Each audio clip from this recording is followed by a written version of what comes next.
another one of Biden's misfits. This video, I believe, was from The Blaze. It's Rand Paul confronting that freak to your right.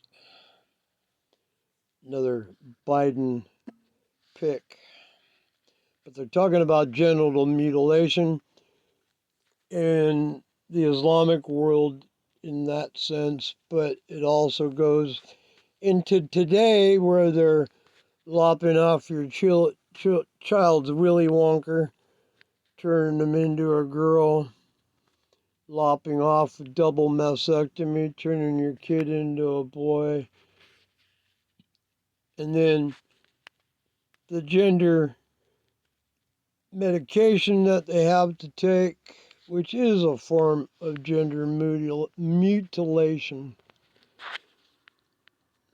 Here.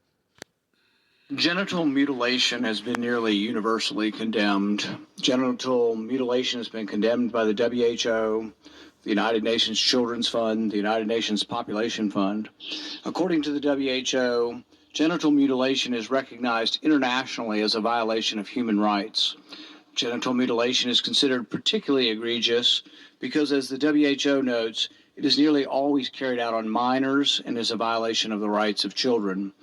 Most genital mutilation is not typically performed by force, but as WHO notes, that by social convention, social norm, the social pressure to conform, to do, or religious ideology in the Islamic community. Others do and have been doing, as well as the need to be accepted socially and the fear of being rejected by the community.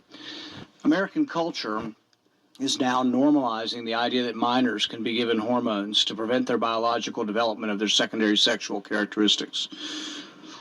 Dr. Levine, you have supported both allowing minors to be given hormone blockers to prevent them from going through puberty, as well as surgical destruction of a minor's genitalia.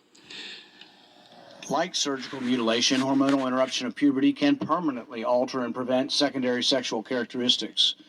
The American College of Pediatricians reports that 80 to 95% of prepubertal children with gender dysphoria will experience resolution by late adolescence if not exposed to medical intervention and social affirmation. Dr. Levine, do you believe that minors are capable of making such a life-changing decision as changing one's sex? Well, Senator, thank you for your interest in this question. Transgender medicine is a very complex and nuanced field with robust research and standards of care that have been developed. And if I am fortunate enough, you fucking freak, be confirmed as the Assistant Secretary of Health, I will look forward to working with you and your office and coming to your office and discussing the particulars of the standards of care for transgender medicine. The specific question was about minors. Let's be a little more specific since you evaded the question. Do you support the government intervening to override the parent's consent to give a child puberty blockers, cross-sex hormones, and/or amputation surgery of breasts and genitalia? You have said that you're willing to accelerate the protocols for street kids. I'm alarmed that poor kids with no parents who are homeless and distraught, you would just go through this and allow that to happen to a minor. I would hope that you would have compassion for Kira Bell, who's a 23-year-old girl who was confused with her identity. At 14, she read on the internet about something about transsexual. She thought, well, maybe that's what I am. She ended up getting these puberty blockers, cross-sex hormones. She had her breasts amputated. But here's what ultimately she says now. And this is a very insightful decision from someone who made a mistake but was led to believe this was a good thing by the medical community. I made a brash decision as a teenager, as a lot of teenagers do, trying to find confidence and happiness, except now the rest of my life will be negatively affected, she said, adding that the medicalized gender transitioning was a very temporary, superficial fix for a very complex identity issue. What I'm alarmed at is that you're not willing to say absolutely minors shouldn't be making decisions to amputate their breast or to amputate their genitalia. For most of our history, we believe that minors don't have full rights and that parents need to be involved. So I'm alarmed that you won't say with certain... They have to be involved. You got to know what these people are teaching your children in these state-run mental wards called school.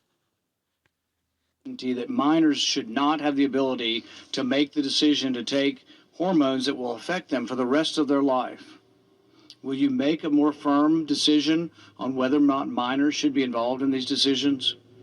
Senator, transgender medicine is a very complex and nuanced field, and if Going to walk around the question again, aren't you, you fucking circus freak?